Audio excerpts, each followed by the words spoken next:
नमस्कार and welcome to curiously education. दोस्तों, मैं प्रशांत मावानी आप सभी का बहुत बहुत हार्दिक रूप से स्वागत करता हूं। आज 2 जुलाई 2022 है, दिन है सैटरडे। हमारे टेबल पर है 4 इंटरेस्टिंग टॉपिक्स। इसमें सबसे इंपॉर्टेंट टॉपिक है रिन्यूएबल्स रेवोल्यूशन। इंडियन एक्सप्रेस का ये आर्टिकल है, one of the most important article of the day, of the week, of the month you can say. और मैं चाहूँगा कि पीडीएफ को डाउनलोड करने के बाद आप इस पीडीएफ, ये जो पॉइंट्स मैं आपके साथ डिस्कस करूंगा, तो उनको 2-3 बार पढ़ लीजिएगा, अच्छा रिवीजन कर लीजिएगा। प्रिंट निकाल कर आप नोट्स भी इसकी बना सकते हैं, राइट। काफ़ी इंटरेस्टिंग पॉइंट्स हैं प्रीलिम्स के लिए, इंटरव्यू के लिए, मेंस एग्जामिनेशन के लिए, एसए के लिए, ओवरऑल अंडरस्टैंडिंग के लिए बहुत ही खूबसूरत आर्टिकल है। Reset mode, this one is from the Hindu newspaper. RBI का रिपोर्ट क्या कहता है, इंडियन एक्सप्रेस का ये आर्टिकल है आज के द हिंदू न्यूज़पेपर में। इतने कोई खास, एक तो जो महाराष्ट्र में जो चीज़ें चल रही थी, बीजेपी और वो सारी चीज़ें, और फाइनली एक नए चीफ मिनिस्टर जो हैं वो आ चुके हैं, जिसको हमने करंट अफेयर्स की सीरीज़ में डिस्कस किया था। तो वो एक आर्टिकल है। Then we have one article on this, ये पूरा जो इश्यू चल रहा है हमारे देश में, एक ये जो हिंदू मुस्लिम वाली बातचीत और वो सारी चीज़ें, राइट। तो वो उतना कोई खास आर्टिकल नहीं था। एक ह्यूमर पर आर्टिकल है, वो भी मैंने पढ़ा, तो उसमें काफ़ी अच्छे एग्जांपल्स दिए गए हैं, लेकिन not important for your examination के ह्यूमर का क्या रोल है and things like that, right. Extra time है आपके पास, पढ़ना चाहते हैं, go for it. As far as examination is concern, ये जो आर इंपॉर्टेंट आर्टिकल, इसमें सबसे इंपॉर्टेंट तो यही है। देन वी हैव जीएसटी वाला आर्टिकल, आरबीआई ने जो रिपोर्ट दिया वो, एंड हिंदुस्तान टाइम्स का एक आर्टिकल है मॉब जस्टिस के साथ जुड़ा हुआ। Will talk about it as well, but सबसे पहले let's start with the most important article on our table, right. ये आर्टिकल किसने लिखा है? आपकी स्क्रीन पर जो तस्वीर हैं ये हैं एंटोनियो गुटरेस साहब। Who is Antonio Guterres? ये हैं secretary general of United Nations, UN के सेक्रेटरी जनरल साहब ने ये आर्टिकल लिखा है। कहते हैं कि जब से रशिया और यूक्रेन के बीच में युद्ध की शुरुआत हुई है, तो हमने देखा है कि एनर्जी क्राइसिस जो है वो काफ़ी बढ़ने लगी। यस, इट्स राइट, सप्लाई और ये सारी चीज़ों में एक इम्पैक्ट आया। और आप में से रेगुलर स्टूडेंट्स जो हैं उनको पता है कि ओपेक प्लस ग्रुप जो है उसका पार्ट है Russia. Russia is a major supplier of oil and gas and things like that. Details में नहीं जा रहा हूँ। आई एम एक्सपेक्टिंग कि ज़्यादातर स्टूडेंट्स जो हैं वो रेगुलर हैं, उनको पता है कि अगर हम यूरोप की बात करें तो 40% जितना जो गैस और सारी चीज़ें हैं वो रशिया प्रोवाइड करता है। तो एक बहुत बड़ा प्रोड्यूसर है रशिया। तो अगर वो युद्ध में हैं, किसी देश के साथ एंगेज्ड हैं, as far as war means war में एंगेज्ड हैं, तो ऑफकोर्स सप्लाई में इम्पैक्ट आएगी। फिर सैंक्शंस लगाए गए और ये सारी चीज़ें हुई। तो ऐसे समय में तो एनर्जी की डिमांड जो है वो मीन्स यूज़ और सारी चीज़ें थोड़ी ड्रॉप होनी चाहिए ना। लेकिन कुछ देशों ने क्या किया, फॉसिल फ्यूल का ऑर्डर जो है वो और ज़्यादा कर दिया, और क्लाइमेट इमरजेंसी जो है वो और ज़्यादा डीप होती जा रही है और ज़्यादा गहरी होती जा रही है। एंड हमने इस विषय पर भी बहुत बार बातचीत की है कि क्लाइमेट इंडिकेटर्स जो हैं वो सारे के सारे रिकॉर्ड्स तोड़ रहे हैं, राइट। Remember heat waves. अब हीट वेव्स के आंकड़े को तो समझने की ज़रूरत है, लेकिन हीट वेव फील भी हुई ना इस समर में। हीट वेव फील हुई, सभी के इलेक्ट्रिक बिल्स जो हैं आई एम श्योर काफ़ी ज़्यादा आए हैं। ज़्यादा एयर कंडीशन और एयर कूलर्स और इन सारी चीज़ों का इस्तेमाल जो है वो काफ़ी ज़्यादा हुआ because of heat wave like situation. Ferocious storms बढ़ चुके हैं, फ्लड्स काफ़ी बढ़ चुके हैं, ड्राउट्स बढ़ चुके हैं। मैंने अभी कुछ दिनों पहले ही एक वीडियो बनाया था कि हमारी जो इंडियन मॉनसून है उसके साथ क्या चल रहा है। वो वीडियो अगर नहीं देखा है then check it out, click here to check, right. ये जो एरो है तो क्लिक हियर, यहाँ पर एक जो पॉपअप हुआ है, you can click that to watch this video. बहुत ही इंटरेस्टिंग पॉइंट्स मैंने शेयर किए हैं, El Nino and things like that. तो नहीं पता है then check it out. Wildfires काफ़ी बढ़ गए और अनलिवेबल टेम्परेचर्स भी हमें देखने को मिले, और ये सारा डैमेज जो है वो काफ़ी विजिबल हैं। अब फॉसिल फ्यूल्स जो हैं, देखिए यहाँ पर एंटोनियो गुटरेस साहब क्या कह रहे हैं कि fossil fuels are the cause of climate crisis, and he is damn right. जब से इंडस्ट्रियल रेवोल्यूशन की शुरुआत हुई समवेयर इन 1750s में, राइट, इंग्लैंड से शुरुआत हुई इसकी और धीरे धीरे यूरोप के अलग अलग देशों में इंडस्ट्रियल रेवोल्यूशन आया, फिर अमेरिका में हुआ और उसके बाद दुनिया के अलग अलग देशों में ये सारी टेक्नोलॉजी पहुंची। स्टीम इंजन से इसकी शुरुआत होती है, लकड़ी और कोयले का इस्तेमाल किया गया और तब से लेकर आज, उस टाइम के पहला जो स्टीम इंजन चला था, पहली जो छुक छुक गाड़ी चली थी, तो उसका धुआं जो है वो आज भी एनवायरनमेंट में प्रेजेंट है। तो यू कैन इमेजिन कि हर रोज़ हम कितना ऐड कर रहे हैं। तो फॉसिल फ्यूल्स ही क्लाइमेट क्राइसिस का सबसे बड़ा कॉज है और रिन्यूएबल एनर्जी जो है, ये डिसरप्शन जो हुआ है क्लाइमेट का उसको कंट्रोल कर सकता है और एनर्जी सिक्योरिटी जो है वो भी रिन्यूएबल एनर्जी बूस्ट कर सकता है। Renewables are the peace plan for the 21st century. Renewable energy से ही हम ये चीज़ जो है वो अचीव कर पाएंगे और ये क्लाइमेट चेंज जो है उसको रोक पाएंगे। लेकिन ये जो बैटल है ना, but the battle for a rapid and just energy transition is not being fought on A level field. जो रिन्यूएबल एनर्जी की तरफ हमारी स्पीड होनी चाहिए उतनी स्पीड नहीं है। जो हम जिस इंटेंसिटी से हमें रिन्यूएबल एनर्जी की तरफ ट्रांजिशन होना चाहिए from fossil fuel to renewable energy, उतना अच्छा ट्रांजिशन आज भी नहीं हो रहा है, राइट। आज भी इन्वेस्टर्स, आज भी गवर्नमेंट्स जो हैं वो कोल, ऑयल और गैस को सपोर्ट कर रही हैं। हर मिनट, एवरी सिंगल मिनट इस दुनिया में $11 मिलियन जो हैं ये दिए जाते हैं for coal, oil and gas. तो यू कैन इमेजिन कि वी आर बेसिकली, यहाँ पर एक शब्द का इस्तेमाल भी उन्होंने किया है कि we are addicted to fossil fuel. बहुत ही इंटरेस्टिंग पॉइंट है उनका। समझिए इसकी गहराई को कि इतनी एक गहरी आदत हो चुकी है इंसानों की, पूरी दुनिया की, कि वी आर एडिक्टेड। हमें पता है कि ये हमें नुकसान कर रहा है, then as well we are using it. और अगर हमें हमारे प्लेनेट की हेल्थ को मेंटेन करना है then we need to quit this addiction of fossil fuel.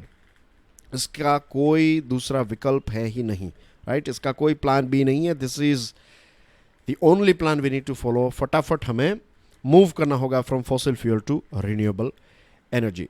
Antonio Guterres साहब के ही ये शब्द हैं। To that end, I have called G20 governments to dismantle coal infrastructure with a full phase by 2030 for OECD countries. जो भी OECD countries हैं तो उनको 2030 तक अपना coal infrastructure को ख़त्म कर देना है। by 2040 all others, सारे के सारे जितने भी देश हैं, इसमें भारत भी आ गया।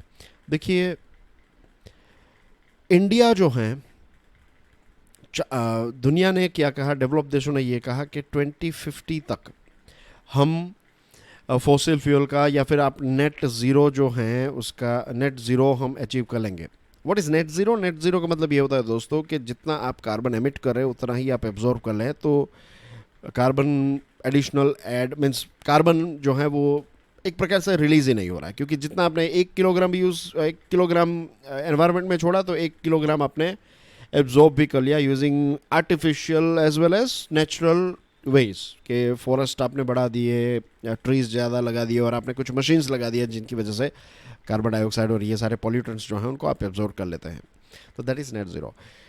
तो डेवलप देश और बाकी की दुनिया जो है वो 2050 तक अचीव करेगी, चाइना जो है वो 2060 तक अचीव करेगा और भारत जो है वो 2070 तक अचीव करेगा। और मैंने बार बार ये चीज़ बताई है कि क्लाइमेट चेंज की एक्शन जो है ना वो इट्स लाइक हमारी एक सोसाइटी पकड़ लीजिए।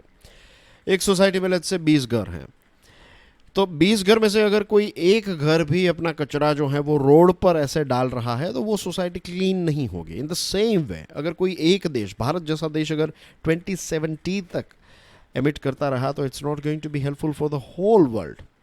तो सभी देशों को 2040 तक ये कोल इंफ्रास्ट्रक्चर को ख़त्म करना है और 2050 तक नेट ज़ीरो को अचीव करना है। मुझे ऐसा लगता है, देखिए भारत सरकार ने तो 2070 तक कहा है, 2070 तक शायद हम में से बहुत सारे लोग नहीं होंगे, आई थिंक डेफिनेटली नहीं होंगे, I am not sure, you never know, but मुझे ऐसा लगता है कि 2050 तक भारत अचीव कर पाएगा। टेक्नोलॉजी में इतने सारे बदलाव आएंगे, इतनी R&D चल रही है, I am very hopeful, right. It's just my assumption, ऐसा कोई सॉलिड डेटा नहीं है मेरे पास, आई एम जस्ट एज्यूमिंग, एक एजुकेशनल गैस है कि डेफिनेटली भारत 2050 तक नेट ज़ीरो अचीव कर लेगा। बट यहाँ पर एंटोनियो गुटरेस साहब जो यूएन के सेक्रेटरी जनरल है वो बता रहे हैं कि 2030 तक ओईसीडी कंट्रीज़ और 2040 तक सारे के सारे देशों को ये कोल इंफ्रास्ट्रक्चर को डिसमेंटल करना होगा, ख़त्म करना होगा। और इस चीज़ को लेकर उन्होंने 5 इम्पोर्टेंट पॉइंट्स भी बताए हैं। This 5 points are important to boost renewable energy. कैसे हम रिन्यूएबल एनर्जी को बूस्ट कर सकते हैं, एक बहुत ही ईजी प्रश्न आपको पूछा जा सकता है in your interview, in your mains examination, right, कि आप सजेस्ट कीजिए कि कैसे हम रिन्यूएबल एनर्जी को बूस्ट कर सकते हैं। तो ये है 5 पॉइंट्स। नंबर 1 पॉइंट है रिन्यूएबल एनर्जी टेक्नोलॉजी जो है इसको आप ग्लोबल पब्लिक गुड बना दीजिए। What is global public good? इसका मतलब ये है कि ये हम सब की धरोहर बन जाए, इसके ऊपर किसी का कोई ऐसा प्रोप्राइटरशिप ना रहे।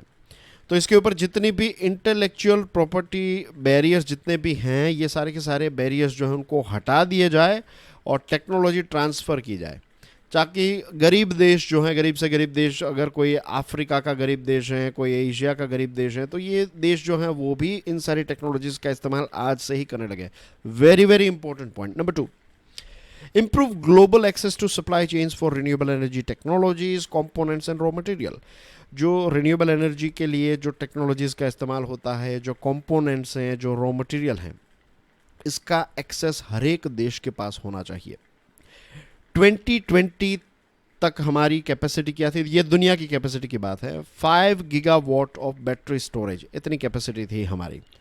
होनी कितनी चाहिए 2030 तक? ये इंपॉर्टेंट पॉइंट्स हैं डियर फ्रेंड्स। मैं अगेन बता रहा हूँ आपको कि जैसे मैंने स्टार्टिंग में बताया कि पीडीएफ को डाउनलोड करने के बाद इनको पढ़ लीजिएगा, एक बार में ये चीज़ें याद नहीं रहेगी, ये बार बार पढ़ना पड़ेगा आपको और बार बार इसका रिवीजन करना पड़ेगा, तब जाकर ये कंठस्थ होंगे आपको।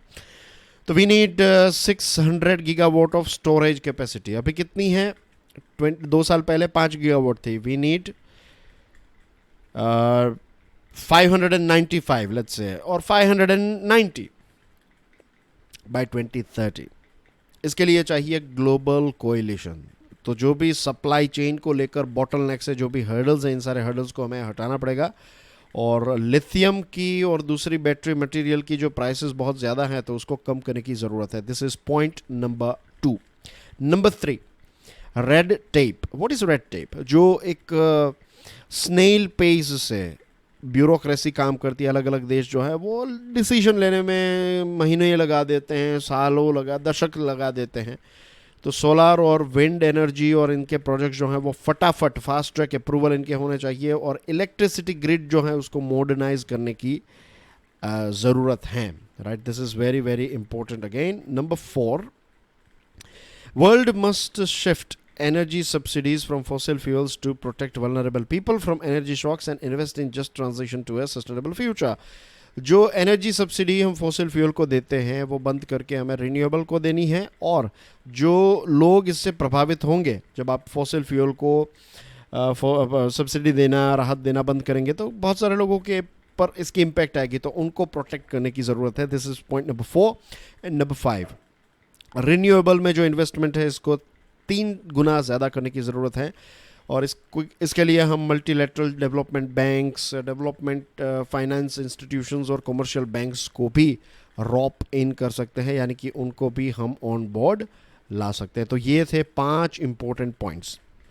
We need more urgency from all global leaders. ये सारे के सारे ग्लोबल लीडर्स को और अच्छी energy energy in the sense not renewable energy, I mean to say उनकी जो पॉलिटिकल विल है उसकी आवश्यकता है, और ज़्यादा फोर्सफुली और ज़्यादा लगन से हमें इस तरफ आगे बढ़ने की ज़रूरत है। दूसरी चीज़ दोस्तों कि साइंटिस्ट्स ये कह रहे हैं कि जो ग्लोबल एवरेज टेम्परेचर जो है वो ऑलरेडी 1.5 डिग्री से हम बहुत दूर नहीं है। 1.5 डिग्री सेल्सियस की जो एक लिमिट दी गई है, इस लिमिट को अगर हमने, ये छोटा सा ब्रैकेट है, थोड़े ही साल हैं हमारे पास, अगर ऐसा ही चलता रहा तो ये 1.5 डिग्री सेल्सियस की लिमिट जो है उसको हम टच कर जाएंगे, और उसके बाद जो चीज़ें होगी वो काफ़ी भयानक होगी। और 1.5 से 2 डिग्री सेल्सियस जो है वो फटाफट, एक बार 2 डिग्री सेल्सियस जो है इसको कहते हैं tipping point. Remember this thing, scientist ने कहा है कि 2 degree Celsius average global temperature is tipping point. एक बार इसको हमने टच कर लिया ना, उसके बाद जो क्लाइमेट क्राइसिस होगी उसको कभी भी हम रिवर्स नहीं कर पाएंगे, राइट। फिर आप कितना भी कार्बन हटा दीजिए, जो डैमेज एक बार स्टार्ट हो गया it will not be back to normal. तो इट्स वेरी डेंजरस। और 2030 तक हमें 45% जितना हमारा एमिशन जो है उसको रिड्यूस करना पड़ेगा। और जैसे मैंने स्टार्टिंग में बताया, नेट ज़ीरो जो है वो हमें मिड सेंचुरी तक अचीव करना ही है किसी भी हाल में। और करंट नेशनल कमिटमेंट्स जो हैं वो उतने ज़्यादा स्ट्रॉन्ग नहीं हैं, राइट। जैसे मैंने आपको स्टार्टिंग में बताया, तो इसमें कोई भी एक्सक्यूज़ जो है वो नहीं चलेगी। रिन्यूएबल का रेवोल्यूशन जो है वो हमें सबको एक्सेप्ट करना ही पड़ेगा। रिन्यूएबल्स जो हैं वो, उसके साथ जुड़े हुए कुछ और इंटरेस्टिंग पॉइंट्स उन्होंने बताया है कि जो ऑयल गैस ये सारी चीज़ें जो हैं वो एक्सपेंसिव होती जा रही है, लेकिन रिन्यूएबल्स जो हैं उनकी प्राइसेस जो हैं वो कम होती जा रही है। अब देखिए, सोलर एनर्जी और बैटरीज की प्राइस जो है वो 85% कम हुई है 10 सालों में। और विंड एनर्जी की प्राइस जो है ये 55% कम हुई है पिछले 10 सालों के अंदर। तो दिस आर क्लियर साइंस कि भविष्य में ये सारी चीज़ें और ज़्यादा सस्ती हो जाएगी। और देखिए, जितना इन्वेस्टमेंट हम रिन्यूएबल एनर्जी में करते हैं और उससे जो जॉब्स जनरेट होती है, ये 3 गुना ज़्यादा जॉब्स जनरेट होती है रिन्यूएबल एनर्जी में कंपेयर टू फॉसिल फ्यूल्स। अगर फॉसिल फ्यूल में इन्वेस्ट करेंगे तो उतनी जॉब्स जनरेट नहीं होगी, रिन्यूएबल में करेंगे तो 3 टाइम्स ज़्यादा जॉब्स जनरेट होगी। तो जॉब जनरेशन के लिए भी बहुत ही इम्पोर्टेंट है। और क्लाइमेट क्राइसिस का एक ही जवाब है, एंड दैट इज़ रिन्यूएबल्स। लेकिन सिर्फ रिन्यूएबल से कुछ नहीं होगा, राइट। इससे ऊपर हमें जाना पड़ेगा। डिफॉरेस्ट्रेशन को एफॉरेस्ट्रेशन में कन्वर्ट करना पड़ेगा। जो लैंड, ज़मीन डिग्रेड हुई है तो इसको फिर से रिजुविनेट करने की ज़रूरत है। और एनर्जी एफिशिएंसी, आप ज़्यादा से ज़्यादा रिन्यूएबल एनर्जी का इस्तेमाल कर रहे हैं, इट्स अ गुड थिंग, लेकिन एफिशिएंसी को भी बढ़ाने की हमें ज़रूरत है। और दैट्स बेसिकली एवरीथिंग, राइट। एक लास्ट पॉइंट यहाँ पर एक और चीज़ उन्होंने की है जो वेरी इंपॉर्टेंट है कि एनर्जी की प्राइस जब बढ़ती है तो फूड की प्राइस भी बढ़ती है और इकोनॉमिक स्टेबिलिटी पर भी इम्पैक्ट आता है। लेकिन रिन्यूएबल एक ऐसी चीज़ है जो और ज़्यादा स्टेबिलिटी प्रोवाइड कर सकती हैं, right, in terms of food security and in terms of economic security. तो ये इसका एक बहुत ही इंटरेस्टिंग पॉइंट है कि रिन्यूएबल एनर्जी जो है ये प्रेडिक्टेबल है। एनर्जी की प्राइसेस कम रहेगी तो फूड सिक्योरिटी भी बढ़ेगी और एनर्जी सिक्योरिटी भी बढ़ेगी। तो ये चीज़ आप ध्यान में रखिएगा, ये बहुत ही इंटरेस्टिंग पॉइंट्स है। तो आई होप ये सारे के सारे पॉइंट्स आपको समझ में आ गए हैं। जीएसटी काउंसिल की मीटिंग हुई, we are in the second topic, right, of course. तो जीएसटी काउंसिल की मीटिंग हुई, 2 दिनों के लिए मीटिंग हुई और 9 महीने के ब्रेक के बाद ये मीटिंग हुई है। तो 4 मिनिस्टीरियल ग्रुप्स थे, उन्होंने अपने अपने रिकमेंडेशंस दिए, राइट दोस्तों। और जीएसटी जो है वो आज भी 5 साल हो गए जीएसटी को, but it is a work in progress. उसको और ज़्यादा बेटर बनाने की कोशिश जो है वो होती जा रही है, which is a good thing, लेकिन थोड़ा और ज़्यादा समय भी लग रहा है। अब जो 4 रिपोर्ट्स दिए गए उसमें से 3 रिपोर्ट्स को रेटिफाई कर दिया, यानी कि ग्रीन सिग्नल दे दिया है। एक रिपोर्ट जो है उसके बारे में जीएसटी काउंसिल ने फिर से कहा है कि इस पर और ज़्यादा विचार विमर्श हो और एक नया ग्रुप तैयार किया गया है। New ministerial panel is being tasked, कि जो लॉन्ग पेंडिंग एक बातचीत चल रही है कि जीएसटी के डिस्प्यूट्स के साथ जुड़ा हुआ एक एपेलेट ट्रिब्यूनल हमें बनाना है। तो इस चीज़ को लेकर एक नई पैनल जो है उसको काम दिया गया है, right. It is about appellate tribunal for GST dispute, के जीएसटी में कोई डिस्प्यूट्स है तो आप इस पर्टिकुलर ट्रिब्यूनल के पास जा सकते हैं। तो इसके लिए एक नया ग्रुप। अब इंटरिम रिपोर्ट जो आया है तो ये मीन्स जो रेट रैशनलाइजेशन है, फिर एग्जेम्पशंस दिए गए, इन्वर्टेड ड्यूटी स्ट्रक्चर्स में सुधार, ये सारी चीज़ें जो हैं वो एक्सेप्ट कर ली हैं। और 18 जुलाई से बहुत सारी चीज़ों की प्राइस जो है वो बढ़ जाएगी, कुछ चीज़ों की प्राइस कम होगी, लेकिन ज़्यादातर चीज़ों की प्राइस ज़्यादा होगी, क्योंकि करंट अफेयर्स में मैंने आपको समझाया था कि कौन कौन सी चीज़ें जो हैं वो एक्सपेंसिव होने वाली हैं। Again, not going into the details, एक और चीज़ यहाँ पर ऐड करना चाहूँगा कि देखिए, एक पूरा ट्रायंगल अब बन गया है, क्यूरियसली एजुकेशन का ट्रायंगल। एडिटोरियल और आर्टिकल वाला जो लेक्चर है, फिर एक फाइनेंशियल न्यूज़ एनालिसिस वाला लेक्चर है और करंट अफेयर्स का लेक्चर है। ये तीनों लेक्चर्स जो है ना वो एक दूसरे को, पूरी एक इकोसिस्टम है, आप समझिए। ये तीनों लेक्चर्स एक दूसरे को कॉम्प्लीमेंट करते हैं, एक दूसरे को सपोर्ट करते हैं। तो आप एक जेन्युइन तरीके से तैयारी करना चाहते हैं तो ये तीनों के तीनों लेक्चर्स आपके लिए बहुत इंपॉर्टेंट है, राइट, तीनों के तीनों। और अगर लेक्चर बनाने की एनर्जी मेरे अंदर है और लेक्चर अगर मैं पूरा बनाकर आपको देता हूं तो कोई भी एक्सक्यूज हो ही नहीं सकती कि आप उसको देख ना पाए। ऑलवेज रिमेंबर, ऐसा मत सोचिए कि आपके पास टाइम नहीं है, राइट। आपके पास टाइम मैनेजमेंट ना हो ये मैं एक्सेप्ट कर सकता हूं। अगर आप कहें कि मेरे पास टाइम नहीं है, that is not acceptable. That is I cannot digest that thing, क्योंकि बनाने में ज़्यादा वक्त लगता है। आप जो देखेंगे वीडियो को, that is A final product, right. It's like a पूरी एक थाली तैयार है, लेकिन थाली को बनाने में जो मेहनत लगी है उससे तो कम देखने में लगेगी। तो ये तीनों को देखेंगे आप तो ये सारे पॉइंट्स जो हैं वो आपको समझ में आ जाएंगे। और आज से एक नई शुरुआत ही आप समझ लीजिए, राइट। ये जो आज से मैंने आपको बताई है तो आप समझ लीजिए कि मैं रेफरेंस देता रहूँगा कि ये चीज़ हमने फाइनेंशियल न्यूज़ में डिस्कस की थी, ये चीज़ हमने करंट अफेयर्स में डिस्कस की थी। तो ये तीनों को देखना आपके लिए बहुत इंपॉर्टेंट है, ठीक है, ओके। अच्छी बात यह है कि सुप्रीम कोर्ट ने कुछ समय पहले कहा था कि जो स्टेट्स हैं वो अपना खुद का डिसीजन ले सकते हैं, उनको जीएसटी काउंसिल का डिसीजन मानने की ज़रूरत नहीं है। तो इस चीज़ को लेकर किसी भी एक भी राज्य ने इसका विरोध नहीं किया। That is a very positive sign. और जीएसटी कॉम्पनसेशन जो हैं उसको लेकर भी डिस्कशन होगी, बातचीत होगी। That is also a positive thing, right. इसमें बीजेपी के भी कुछ स्टेट्स हैं, उन्होंने भी कहा है कि कॉम्पनसेशन को हमें एक्सपांड करना चाहिए। मीन्स ये 1 जुलाई 2022 के बाद ये कॉम्पनसेशन नहीं मिलेगा, क्योंकि 5 साल ख़त्म हो चुके हैं जीएसटी के, right. Yesterday was the 5th birth anniversary of GST. तो 5 साल ख़त्म हुआ है। 2017 को स्टार्ट हुआ, 2017 to 18, 18 to 19, 19 to 20, 20 to 21, 21 to 22। तो 5 साल ख़त्म हो गए हैं, okay.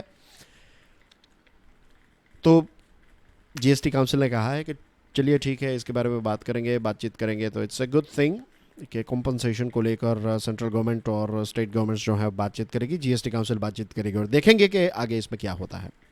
That's everything as far as this particular topic is concerned. Reserve Bank of India का फाइनेंशियल स्टेबिलिटी रिपोर्ट आ चुका है। कल के फाइनेंशियल न्यूज़ एनालिसिस में हमने कुछ पॉइंट्स डिस्कस किए थे, कुछ नए पॉइंट्स आपकी स्क्रीन पर हैं as far as this new report is concerned. तो रिपोर्ट ये कहता है कि जो बैंक्स हैं उसकी एसेट क्वालिटी में एक इम्प्रूवमेंट हमें देखने को मिला है, which is a very positive thing. और एसेट का मतलब क्या होता है? बैंक के लिए एसेट जो है, दैट इज़ लोन जो होती है ना, वो बैंक की एक एसेट होती है। Remember this thing. तो इसमें भी एक इम्प्रूवमेंट है। ग्रॉस नॉन परफॉर्मिंग लोन्स जो हैं ये ड्रॉप हुई हैं। आंकड़े आपकी स्क्रीन पर हैं, आप एक बार देख लीजिएगा। वक्त थोड़ा कम है तो I am going a little bit fast here. Banks की जो कैपिटल पोजीशन है वो भी इम्प्रूव हुई है। बैंक के पास जो कैपिटल है, जो एक पूंजी लेकर बैंक ऑपरेट कर रही है, तो जो एक capital to risk weighted asset ratio है, ये थोड़ा मैं आपको समझा देता हूँ।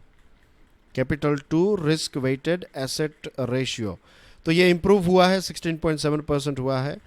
अब ये क्या है? The capital to risk weighted ratio, assets ratio जो है, ये डिटरमाइन करता है कि बैंक के पास जो कैपिटल है वो पर्याप्त है या नहीं, उसकी क्वालिटी कितनी अच्छी है।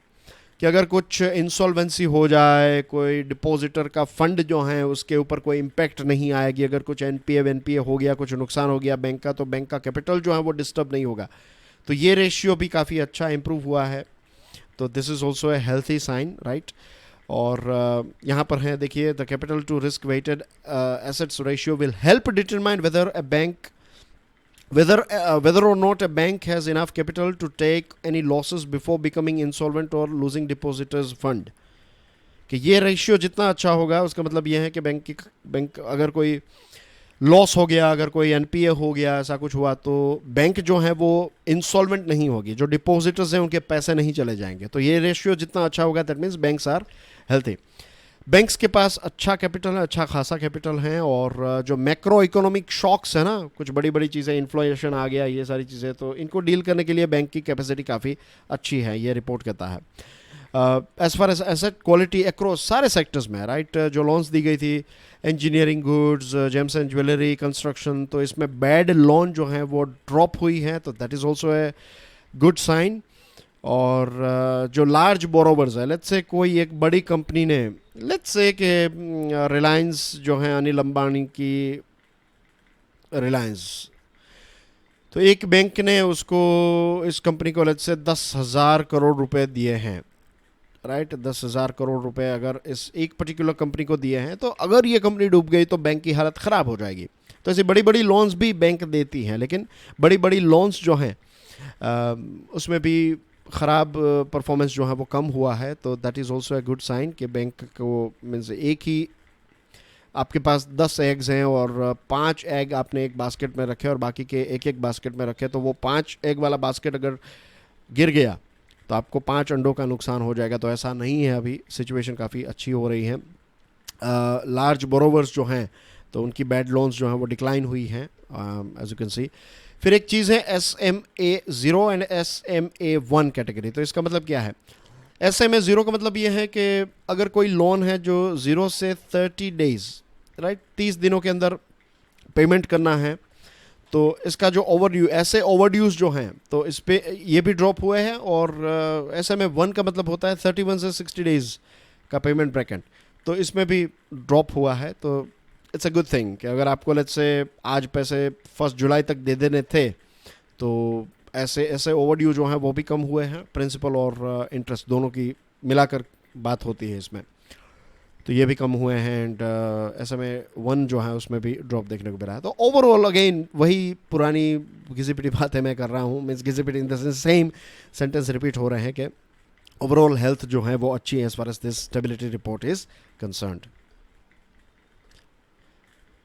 अब बात करेंगे मॉब जस्टिस के बारे में, राइट। मॉब जस्टिस की बात करूं दोस्तों, तो झारखंड का ये केस है। संजू प्रधान नाम का एक 35 ईयर ओल्ड व्यक्ति जिसको लिंच किया गया, ये 2022 का ही केस है, राइट। जनवरी की बात है और झारखंड की बात है, जनवरी की बात है। सिमदेगा डिस्ट्रिक्ट जो है तो वहाँ पर लोगों ने इस व्यक्ति को लिंच किया, मारा पीटा, मार दिया और उसके बाद मारा और उसको जिंदा जला दिया। पता है क्यों?